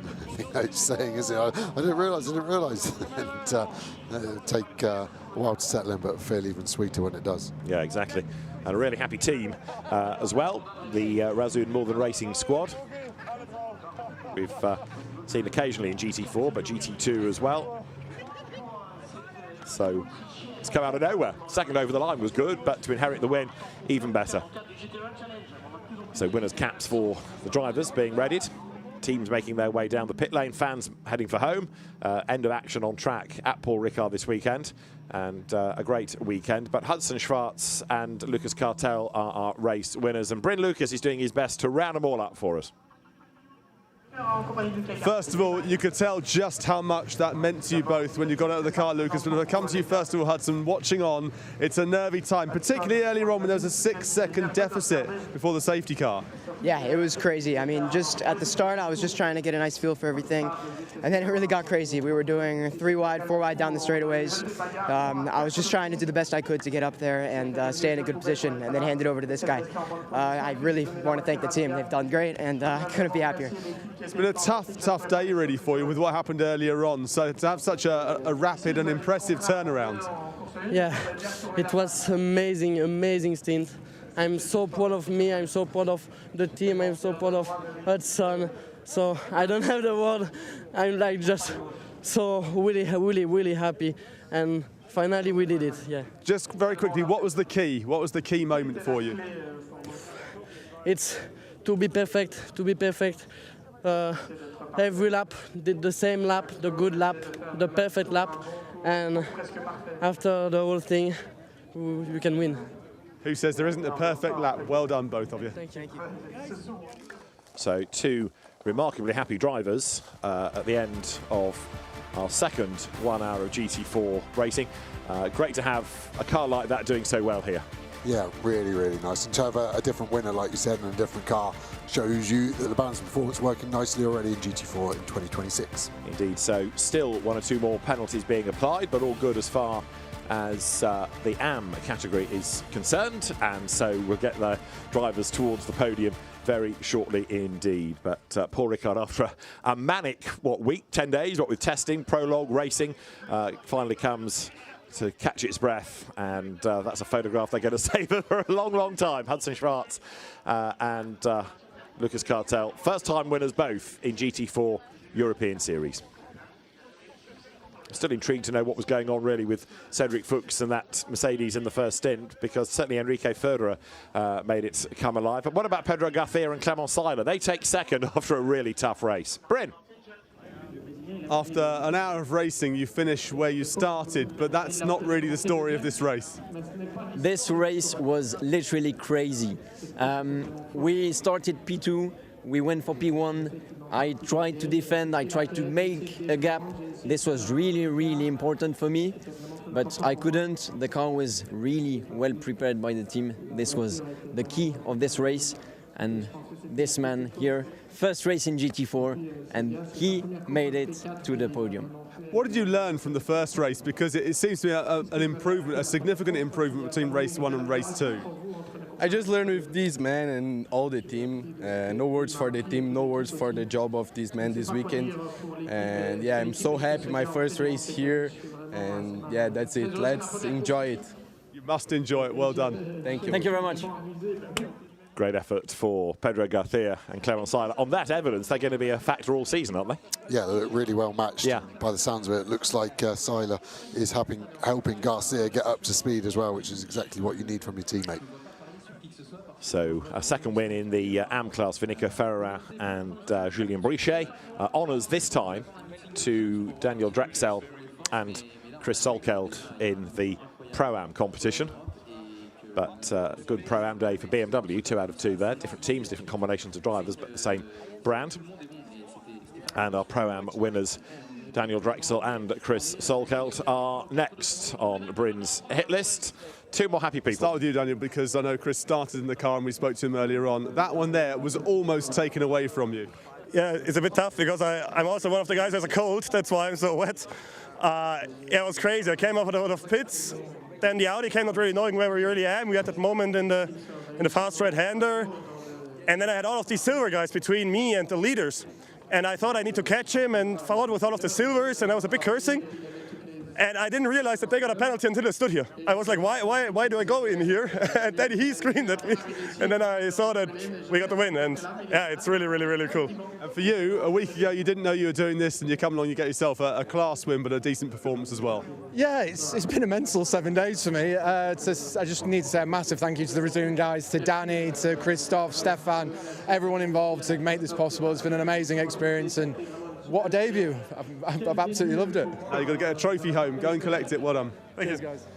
Chris Solkeld then, a rare outing for him on an international stage, if you like, because although he's raced abroad, it's through British GT, but now into a European Championship and going nicely in that Razum Northern Racing BMW. That's a team that's had a big expansion in the last 2 or 3 seasons, from GT2, from Danish Club Racing, now GT4 and GT3 as well. So it's clearly got designs on being a big GT powerhouse. Yeah, mixed brands, KTM, BMWs, Porsches. It doesn't matter what it is, they'll go and race it. And I guess that's why they're more than racing. So what about the championship? Lucas Cartel and Hudson Schwartz, I should say, now taking that race win, helping the championship situation. But it is a win for Cartel and Schwartz in race 2 from Pedro Garcia and Clement Seiler, then Luki Banyeth and Alex Papadopoulos in 3rd, Enrique Federer and Cedric Fuchs 4th, and then Thomas Rackel, Gabriele Piana 5th, ahead of Greg Gilbert and Paul Petit, who were a bit anonymous in the second stint. 11th is where you find your AM winners, and 12th for Pro AM winners, which kind of illustrates the pace of the AMs. Yeah, same in race 1, wasn't it? Yeah. They're going to be worried about getting bumped up a class, would be my worry there. Yeah, I would go along with that, as you can see quite a few retirements once again in another action-packed race. Well, they've got all of the month of May to worry about repairs before we get to Monza. If it's been dramatic here, it is going to be very dramatic when we get to the Temple of Speed in a few weeks' time. So the drivers will make their way shortly to the podium, and the team's already starting to pack up and make sure there isn't too much damage, planning what's going to happen next time out, because Monza will give us some great racing for our second event in the GT4 European Series, with wins this weekend to Mercedes and to Toyota.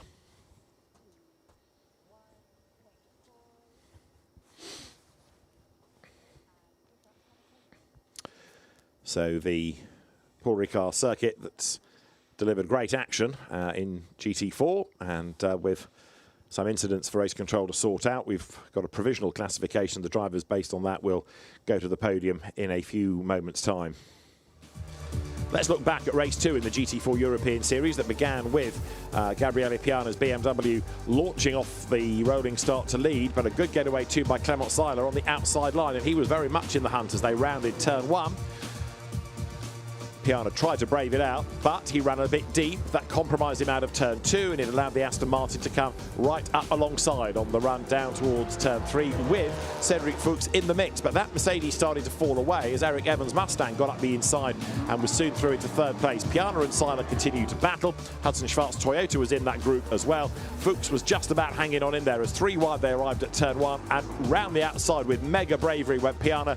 He lent on Seiler a little bit. That allowed Evans up the inside, and corner by corner the order was changing. Aston Martin eventually into the lead, and Clement Seiler pitted a lap before Piana did, to give way to Pedro Garcia, who certainly did not disgrace himself. Good pace out of Garcia to keep the car in the mix. Sasha Botterman, though, got all embroiled with Daniel Drexel, and that BMW, amazingly enough, came back to win its class despite all of that damage. The Audi, though, was out. Other cars battled on, and Enrico Ferderer made this move against Garcia. He went through. That was for 3rd place, and it looked as though he got the job done and could then set off after the leader. But then we had a full course yellow into a safety car. It bunched up everything, and it made the last few laps of the race absolutely frantic, because up the inside tried to go Ferderer. That delayed him. Lucas Cartel was now the man in the lead of the race, but rather than being able to attack, Ferderer had to keep on defending, and not enough, because Garcia went past him, and then he absolutely flung the Mercedes up the inside to go through. He retook 2nd and then straight away lost it, because Ibanez went past him on one side and also Garcia on the other. So that put Ferderer back down to 4th, and that is where he would stay. Ibanez 3rd at the end, Garcia 2nd, but a win for Lucas Cartel and Hudson Schwartz in an all-action GT4 European Series race. So drivers now on the podium. The silver podium first up, Lucas Cartel, Hudson Schwartz on the top step. For 2nd place, you see there the Racing Spirit of Le Mans combination, Clement Seiler, along with Pedro Garcia. And 3rd place, Luc Ibanez and Alex Papadopoulos. That safety car really helped them, didn't it? Yeah, it gave them a lifeline to be able to get up there on the top step of the podium. Trophies presented now to our winners, and for CRT Sport, they'll get the team's trophy as well. So really happy drivers, Hudson Schwartz, Lucas Cartel. In previous seasons, we've seen cars that do well, teams that do well at Paul Ricard, then not doing it anywhere else. I just wonder whether we'll see continuity or completely random results again at Monza. Yes, fair comment. It's fast here, but it's even faster at Monza, isn't it? All about top speed and braking, potentially the attributes you want from your car, and I think the Aston will be suited to that. Let's see about the others. True enough. So there you've got the drivers now ready to celebrate at the end of our 2nd race of the weekend. The champagne is ready already. The NM Racing team, Alex Papadopoulos and Luc Ibanez, are corks out. Hudson Schwartz and Lucas Cartel trying to savour this moment. Great win for them. Again, very, very competitive opposition, really. In terms of picking a winner, it's been a bit like pin plus entry list all weekend, but 2 very different looking results. course, the demise in race 1 has hurt them a bit in the championship, but they've bounced back in race 2. But as far as the championship is concerned, it's Cedric Fuchs and Enrico Federer who lead, from Alex Papadopoulos and Luc Ibanez. Cartel and Schwartz then are third, ahead of Garcia and Seiler, then Lachlan Evernet and Mies Houben, from Eric Evans and Nathan van Springel to round out the top 6. So we're in for a good season in silver. We're certainly in for a competitive year in Pro-Am, with 2 different winning combinations there as well. If you had to name an ideal car for Monza, just planning ahead, what would you go with? Either the Aston Martin, which was the obvious one, or the Lotus has shown some real straight line performance. Good traction as well in that car. It's looked slightly more reliable this weekend, I think, than we saw last year. 2-car team as well, so lots of data. So home track as well for the team, PB Racing. Indeed, Italian squad run by Stefano D'Aste, Lotus Prepara, although somebody that's raced Renaults and Alfa Romeos over the years. So we've got 2 more podiums to go. Pro-Am podium being made ready next for the winning team of Daniel Drexel and Chris Solkelt. Second in the end, Victor Boveng and Joachim Walder. So a win and a second, good haul of points for them. And then third, Edwin Helston and Daniel Nilsson making their way here onto the podium. And they've been in the mix in both races as well. Yeah, it was Nilsson. I felt sorry for in race 1. He just couldn't get past the Audi in front, could he? And then he got hemorrhaged with places. So good for them to get a podium this weekend. There is Victor Boveng and now Joachim Walder making their way to step 2. And a delighted, if cold-ridden, Daniel Drexel with Chris Solkelt making their way now onto the top step as the winners of Pro-Am. Daniel Drexel trying not to give his lurgy to everybody, and the Razzoon Malvern Racing team celebrate as well.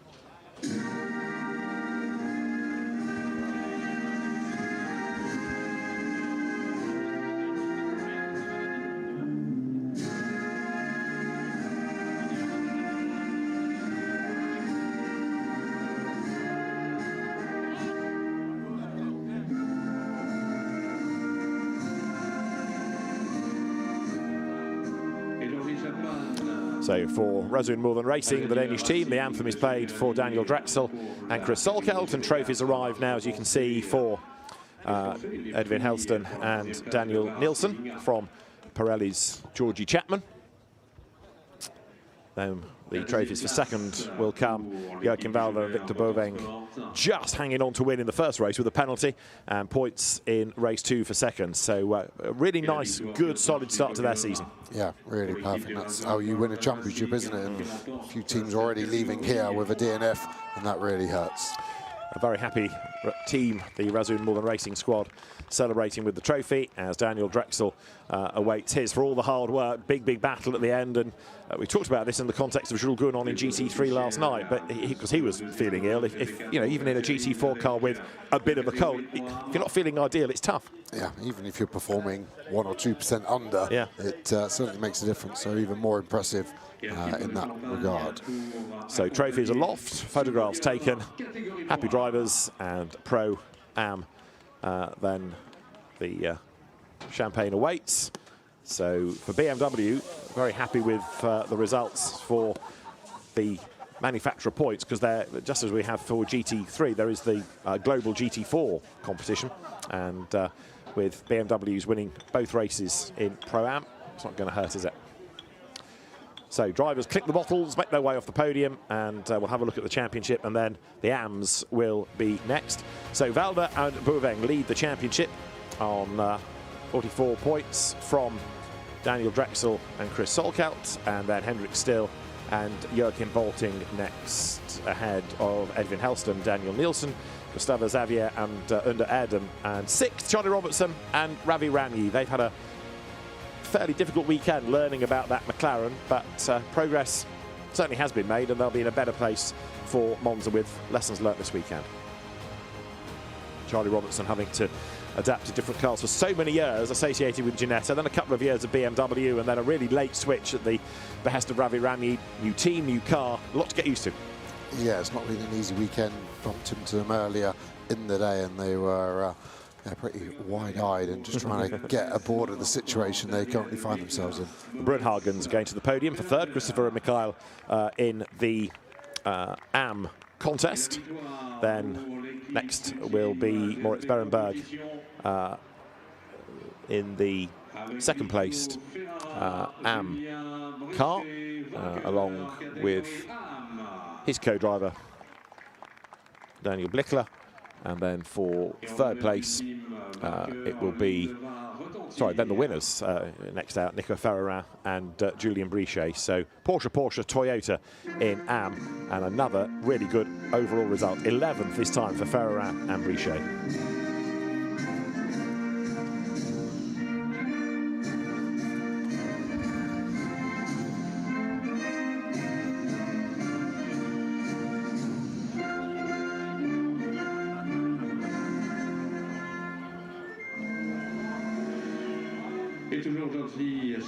So well done, Julien Brichet, well done, Nico Ferreira.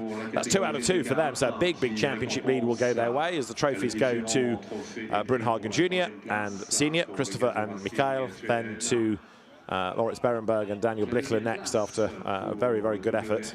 Lawrence Berenberg having come from the GT4 scene in China, where the SRO GT Cup was launched last year. He was a champion in the AM class there.